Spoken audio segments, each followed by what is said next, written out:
रात्रीचं 12 वाजले होते. सगळीकडे शांतता होती, पण माझ्या मनात वादळ उठलं होतं. डॉक्टरांनी स्पष्ट सांगितलं होतं, आता फक्त चमत्कारच वाचवू शकतो. घरात आई रडत होती, वडील देवासमोर नतमस्तक झाले होते आणि मी पूर्णपणे तुटलो होतो. त्या क्षणी अचानक माझ्या मोबाईलवर एकच फोटो समोर आला, यांचा. आणि त्या फोटोखाली फक्त एकच ओळ लिहिलेली होती, भिऊ नकोस, मी तुझ्या पाठीशी आहे.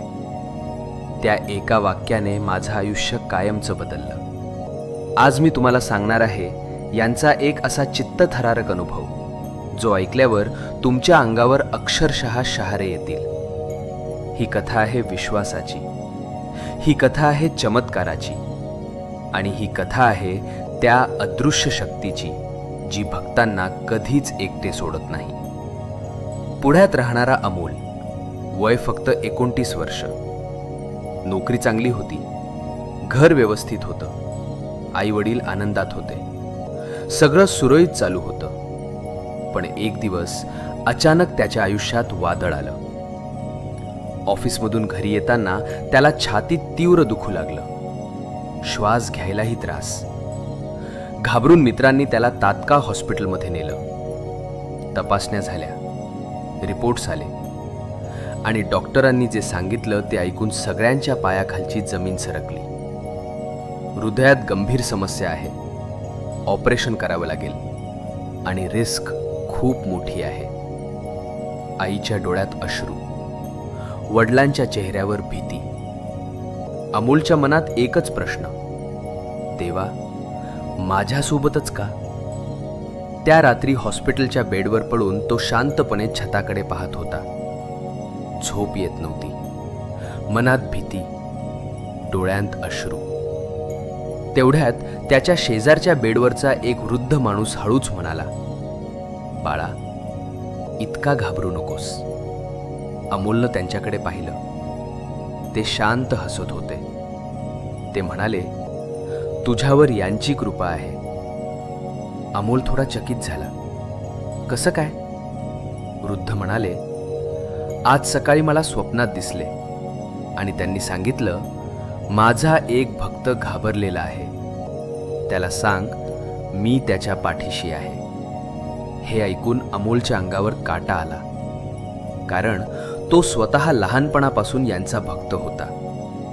पण नोकरी, धावपळ, संसार यात तो देवापासून दूर गेला होता. त्या रात्री त्यानं डोळे बंद केले आणि अनेक वर्षांनी मनापासून प्रार्थना केली, स्वामी, जर तुम्ही खरंच माझ्यासोबत असाल तर मला एक चिन्ह द्या. रात्री साधारण 3 वाजता अचानक ICU मध्ये एक विलक्षण सुगंध पसरला, चंदनाचा. नर्सेस आश्चर्यचकित. कोणी अत्तर लावलं नव्हतं, कोणी काही आणलं नव्हतं, पण तो सुगंध संपूर्ण खोलीत भरून राहिला.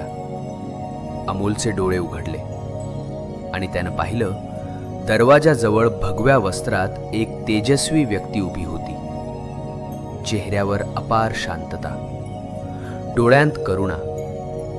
अमोलच्या ओठांवर शब्द आले, स्वामी. त्या व्यक्तीनं फक्त हात वर केला, आशीर्वादाचा, आणि क्षणात सगळं अदृश्य झालं. सकाळी डॉक्टर आले, नवीन रिपोर्ट्स पाहिले, आणि ते स्वतःच थबकले. हे कसं शक्य आहे? वडील घाबरले. काय झालं डॉक्टर? डॉक्टर म्हणाले, काल जी गंभीर समस्या दिसत होती ती आता जवळजवळ नाहीशी झाली आहे. ऑपरेशनची गरज नाही. हे मेडिकल सायन्सच्या पलीकडचं आहे. आई जोरात रडू लागली. वडील हात जोडून म्हणाले, धन्यवाद. अमोल शांत होता, कारण त्याला उत्तर माहिती होतं. काल रात्री कोण आलं होतं हे त्यानं स्वतः पाहिलं होतं. हॉस्पिटलमधून डिस्चार्ज झाल्यावर तो थेट गेला, यांच्या समाधीसमोर बसला. डोळ्यांतून अश्रू वाहत होते. तो काही बोलत नव्हता, कारण तिथे शब्दांची गरज नव्हती, फक्त भावना होत्या, फक्त कृतज्ञता होती. आणि फक्त एकच सत्य होतं. भिऊ नकोस, मी तुझ्या पाठीशी आहे. मित्रांनो, आपल्या आयुष्यातही असे क्षण येतात जेव्हा सगळे दरवाजे बंद झाल्यासारखे वाटतात.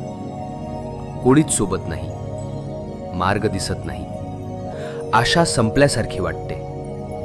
पण लक्षात ठेवा, जेव्हा जग साथ सोडतं तेव्हा साथ देतात फक्त विश्वास हवा, मनापासून हाक हवी आणि निस्सीम श्रद्धा हवी. कारण स्वामी आजही जिवंत आहेत, भक्तांच्या अनुभवात, भक्तांच्या अश्रूंमध्ये, भक्तांच्या चमत्कारात. जर तुम्हालाही यांचा असा एखादा अनुभव आला असेल तर कमेंटमध्ये नक्की लिहा, श्री स्वामी समर्थ.